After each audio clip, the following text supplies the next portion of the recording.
there was an interesting sports conspiracy I came across where John Sally, former Pistons basketball player, was saying how the NBA banned all footage from before 1974. Another kid had told me the best player he's ever seen was Kobe Bryant. I said, how old are you? He said, 16. You're right. The best player, this other guy said the best center is Joker. He's 24. You were right. You're 100% right, because you haven't seen or experienced. The NBA decided they were not going to show any video from 1974 down.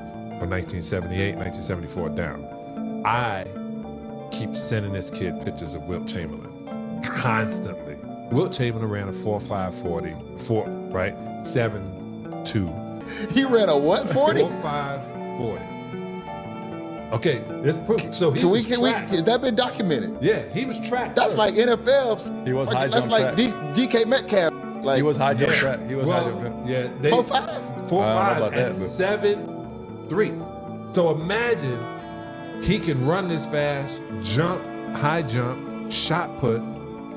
Arnold Schwarzenegger talking about he's the strongest man he's ever seen in his life. For real. So this is also, of course, one major reason why it's almost impossible to reach a conclusion when it comes to any GOAT debate in sports. Now, as I've spoken about in depth in the past, I believe the game is always evolving, as are the training regimens, diets, wisdom, all that and whatnot. So to me, it makes sense over time, players are going to get bigger, faster, stronger, more skilled, more athletic as time goes on, which is why I think that the last player on the bench in today's NBA could likely put up 20 a game if you were playing in the 70s or 60s. But of course, you're always going to be biased based on the generation you grew up in, because that's going to be what you watched the most of and how you formed your own opinions. Now, having said that, there are also exceptions to this rule, because if Wilt Chamberlain is this freak athlete that everyone claimed he was, he may have been a generational outlier, who did have the skill and talent and athleticism to dominate in any generation he played in. But there's also so little footage of him ever playing that, hey, we'll never know. Which also leads me into the conspiracy that I've heard several times over the years, which is,